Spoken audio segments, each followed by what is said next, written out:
好，今天關心中國的3件戳破了美國的經濟泡沫，尤其在周三晚上，就昨天的晚間哦，美股道瓊狂瀉了1100點，那包括了現在美股的部分，巴菲特的指標已經突破了236%，已經超過了200%。這個玩火的一個門檻哦。另外一方面，現在是連這個川普的支持者 MAGA 的基本盤也都不相信美國所謂的資本主義了，他們認為只造福了美國的富豪有錢人。川普的美國優先被諷刺淪為富豪優先。今天做深度的剖析。好，我們來看到中國大陸最近哦出了非常多的新科技，真的是嚇壞了美國的霸權，尤其是這個科技 AI 霸權。今天來特別看到的是中國大陸祭出的3支箭，可以說是指導美國 AI 的最核心。首先看到第一支箭，就是今天會跟這個 AI 模型、半導體資本跟晶片製造設備有關的第一支箭，是中國大陸 AI 模型的突圍了。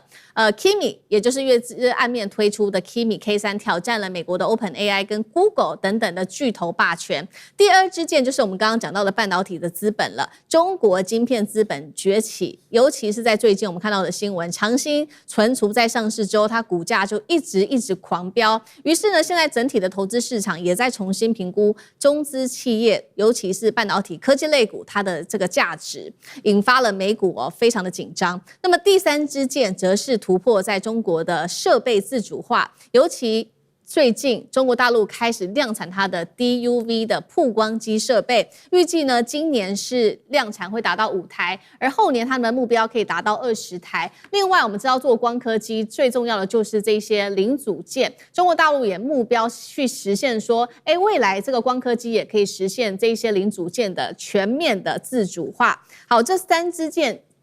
射下來之後，我們看到如何重挫美國股市了。就在昨天晚間7月29號，美股部分先來看到了科技類股，尤其受到最嚴重的衝擊。費城半導體指數重挫的幅度來到了588點哦，跌幅高達了5.33%。當中我們看到美光更是重挫將近快要10%，Syndex 跟台積電也都同步的下挫。巴菲特指標我們剛剛特別提到了，有關於美股現在是衝上了歷史的高點，來到了236%，超過了200%的玩火等級。連巴菲特現在也都非常的憂心，他認為現在這個股市的狀況是非常危險的。這一位是股市美股的傳奇投資人，他是葛拉漢，他有預測再這樣子玩下去，美國股市可能下殺至少70%，引爆了恐慌氣氛。今天節目一開始，先請教楊老師怎麼看了中國大陸短2週內，我們也看到這種科技類的這些消息進出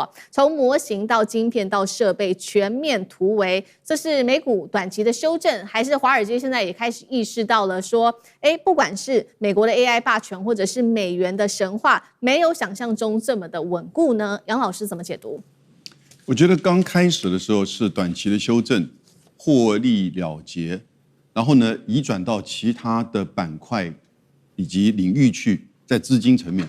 那同時這個時間呢，大概從美國在5、6月的時候，陸陸續續到了6月底的時候，有一波這個引起就是相關 AI 投資的這些投資客關注到了一個大的問題，美國自己內部的，那也就是數據中心的整個這個推動然後呢整個撞牆，因為它在各個州現在將近有42個州的一個聯盟反對這些美國的數據中心，就是 AI 資料中心在美國各地去設這些廠，然後呢吞噬掉他們的這個電網，提高相關的這些設施的價格，以及造成環境的影響。因為美國的電網很老舊，而且各自都是等於是各自為政，所以它每個州之間呢很難去做串聯。因此，你看到美國在一些大型的廠裡面他自己投資設資料中心的時候，他都還會有個幾億元下去做自己本身小型的核電廠。但是資料中心好多所以現在整個資料中心停頓下來。所以因此你看到第一波先是做獲利了結。然後呢，覺得說這個可能 AI 的這個產業的推動在電力上面最重要的，所以黃仁勳講的5層蛋糕的第1層這個電力上面就碰到了問題。結果呢，就嘣嘣嘣連續出來先是智譜 ZAI， 它已經在相關的指數上面僅次於 Cloud。後來 Kimi K3 甚至馬上出來就贏過這個 Cloud。那最重要的是，因為他們採取開源的，同時這個時候你就看到在 OpenRoot 美國的這個就是做AI 的企業的這個就是說平台上面，在企業相關的企業從5月到6月快速的轉換到中國大陸的大模型，將近50%以上，因為他發現過去這段時間以來用美國的這些密閉式的這個大模型單價太高，每100萬的 token 的這個付費太高。所以呢，他們要去做一個調節，有一些很精密的或者是很重要的，那以及美國政府規定的跟美国政府有關的，那他可能用就是說這個美國的 OpenAI 或者是相關的 Cloud， 那其他大部分的使用呢轉到中國大陸這邊來，所以連續的這幾波就造成就是整個美國在質疑說，美國的 AI 產業的投資是不是成本過高，然後呢未來的這個商業的效益顯然不足，然後同時你看到華為就提出來新的訴求，甚至全球的手機它要準備開賣，這就在講芯片的層面，從 AI 的芯片到就是這個記憶體的這個芯片，那接下來呢相關的這個設備那不斷的就是出現，中國大陸自己產的 DUV 呢，那已經在成熟晶片的層面呢有相当的這個就是效能。那這個時候華為又提出了這個韜定律，那韜定律更使得就是我們不一定需要最先進的這些EUV 或者是技術呢，或者是那個軟體的這個EDA， 然後呢就一樣可以產生類似像台積電2奈米的這個效能。雖然目標是定在2030、2031年。可是事實上，這個馬上就會使得美國以及全球都在思考，中國大陸這種開源的，然後呢，以及整體生態系很成熟的 AI 產業，是不是才是真正全球應該走的方向？那看起來美國企業都往這邊在走了，至少兩邊它都要去投注，所以呢，就使得美國的 AI 產業就受到影響，而也連帶的使得你看到日本、韓國、台灣在做 AI 產業的這些硬體第一波先受創。所以我們連續幾波的影響都是如此，後續會怎麼樣呢？後續真的是會這個大的問號。AI 不會泡沫，但是相關的這個投資呢，可能已經移轉了。好。所以一方面是中國大陸的科技的3支箭進出嚇壞了美國。那當然了，中國大陸不只是出了這個新科技，不是追趕美國而已，還甚至走上了完全跟美國不一樣的一條路。那所以科技類股，美國的科技類股就領跌承壓。那另外一方面，我們如果來看總體經濟的部分，美國的經濟現在同樣是面臨到的另外3顆炸彈。第一個我們要來看到的是美國的第一顆炸彈是它的高利率的環境。聯準會最新的決議是說，接下來維持這個利率不變，這是連續第5次按兵不動了。最重點的事情是，現在市場非常的擔心9月份會不會升息，而且現在幾率說已經來到了70%，有可能會升息。一旦升息，就會衝擊到美國的 AI 的股票市值，那也會推高企業融資房貸，甚至是這些車貸、信用卡成本等等。第二個未爆彈就是關稅跟戰爭推高的能源危機，布蘭特原油重新站上了每桶$90。另一方面，我們來看到美國的煉油設備現在是產能全開，甚至已經開到96%了，但是它的戰備的這個石油儲備只剩下3億桶，這個是什麼意思呢？其實這個數字創下了40年來最低的一個數字。另外，消費面，美國民眾現在生活壓力非常大，37%的美國選民因為食物跟汽油的漲價，他們更頻繁的使用信用卡，不管是不是刷這些很大型的東西是刷來買麵包，甚至是借錢加油等等。最後是經濟結構，第3顆未爆彈。經濟結構的失衡，現在最新的消息是，美國私部門對經濟成長的貢獻在放緩，而公部門的支出反而比較多。這個背後代表的意思是，過去其實公部門只要支出大於私部門的話，通常都是在美國的經濟面臨金融危機的時候才會發生的。沒有想到就在此刻，現在也面臨了同樣的狀況。美國經濟會不會陷入危機？賴老師怎麼看？我覺得當然有可能，這個最主要的還是要看美國政府有沒有能力來去面對於他現在所處的困境，但是很明顯的，特朗普的團隊，就川普的整個團隊，他們沒有能力來應對他們現在美國經濟所面臨的一些狀況啊。第一個，您提到有關於這個關稅的問題，我們都知道關稅一定是進口商還有這個零售商跟消費者他們來吸收，而不是出口商來吸收。所以川普的關稅就造成他們通貨膨脹、物價上漲的一個重要的原因之一。那川普到目前為止還堅持他一定要走高關稅的這樣的一種態度，所以等於是他沒有辦法讓他的物價降下來，這是一個原因。第二個呢，那也就是當這個通貨膨脹一直發生的時候，美國的聯準會他們一看經濟還是過熱，經濟過熱，他們就不可能透過降息的方法來去把這個經濟的熱度再把它升高，因為它經濟過熱一定要升息，升息才會把資金往銀行裡面流，那市場上的資金少，那經濟才有辦法冷卻下來，所以聯準會就不可能降息了。聯準會只要不降息，你政府所欠債的利率就很高，就高居不下。美國政府現在最大的一個問題就在於它的利息支付度太高了，它利息太高，因為債務龐大，所以它一定要聯準會降息，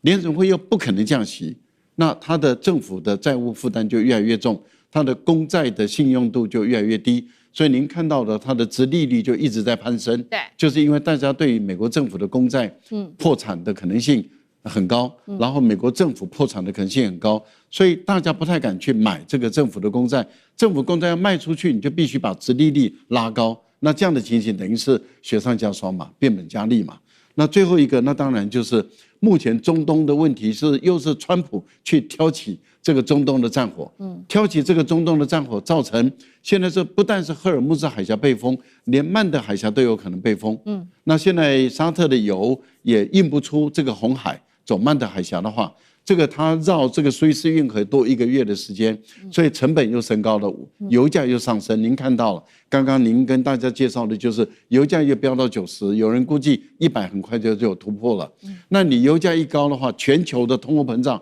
又上來了，那你怎麼可能對美國來講，物價怎麼可能抑制得下去？抑制不下去就一直出現這種通貨膨脹。可是如果說你美國的經濟成長還是很高，那還沒有關係。可是偏偏就是你的科技業產業裡面，你面對一個強大的競爭對手，它出現了，對，它叫中國。那過去你美國沒有龐大的競爭對手，你政府無能都可以，企業界自己有辦法。對，七姐妹就支配了美國多少的稅收啊？它貢獻美國多少稅收啊？它可以養得起美國政府啊，沒有問題啊，一點困難都沒有。可是現在這七姐妹自身難保啊，她的奶酪都被凍了。那他的奶酪都被凍了，這七姐妹賺不到錢了，她的股票市值一直在往下降，她的盈利一直在往下縮，她本身能夠貢獻給政府的稅收越來越少的情形下，你美國政府你能怎麼辦？所以這種停滯性的通膨，我覺得對美國來講是一個最大的隱憂。好，科技股尤其是7巨頭這個領跌，科技股面臨承壓，再加上美國的消費力道在減緩，民眾的壓力感覺越來越大，這就直接影響到民生了。所以現在是不是已經動搖到川普的最支持他的這一派人呢？就是 MAGA。因為我們來看到一個最新的民調，44%的共和黨支持者甚至痛批，他們認為說美國的經濟是替有錢人服務的一場騙局，他們還說資本主義早就被財團跟華爾街給操控了。那麼我們來看到有關於美國登記選民對於資本主義的負面看法，從7年前的27%，一口氣現在已經飆高到46%了。川普一直在提這個資本主義啊，以這個為榮，但是現在變成是 MAGA 派最不支持，他認為說這根本就只有利於富人。酈將軍怎麼看？我們看到這個美國的選民居然因為美國本身就是可以說是一個自由主義的一個國家但是很壓抑的是，美國的選民居然對於資本主義現在負面的看法是增加的，甚至於連共和黨自己本身都認為說是美國經濟是在替有錢人服務，這代表什麼呢？代表美國的這種在貧窮線以下的人數越來越多了因為制度的這種不公平，讓貧窮線以下的人很難再翻身。首先我們要了解什麼叫做資本主義。資本主義事實上它是屬於一種私有的一種財產的制度，然後它講究的是用自由競爭的方式來追求最高的利潤。那在這種制度下，如果說你沒有將它管制好，或沒有相關的法令做好相關的規範，就會形成一種什麼現象呢？就是這個路有凍死骨，這個就變成有錢人會越有錢，但是基層的民眾他就變成越來越沒有錢，朱門酒肉臭，路有凍死骨就會變成這個情形。那現在我們看到美國的經濟，我們之前在這邊也討論過，美國股票前一陣子大漲，是誰在讓這些股票大漲？實際上當然是民眾拿錢出來，那民眾跟政府這個支出的比較多，因為他必須要消費嘛。比如說我是一般老百姓，我總是要吃飯，我總是要開車哈。那我這些錢貢獻給哪裡？還有政府總有一些公共的項目建設要支出，這些項目最後都流入，這些錢最後都流入到股票。那股票最後都是到誰的手中呢？事實上，美國真的擁有股票的人可能不到全民的这個1%而已，所以只有1%的人，但是他卻掌握了美國所有90%的財富。那當然，美國這些基層老百姓，他會發現生活越來越苦，然後社會制度越來越不公平，所以他才會資本主義的這個負面看法會越來越多。好，謝謝酈將軍。那我們休息一下，馬上回來。觀眾朋友們，我們要開會員頻道啦！因應呢美中、中東還有印太的亂局，你看到的是新聞，我們看到的是背後誰在操控這個世界。加入會員可以取得獨家視角的通行證，你將優先取得更深的觀點判讀，包括了核心真相分析、歷史脈絡拆解、局勢推演邏輯。同時解鎖會員勳章、優先互動權、問題解析、幕後花絮，支持我們制作高品質的影片。點擊下方的加入鍵，一起成為戰友吧！我們會員頻道見。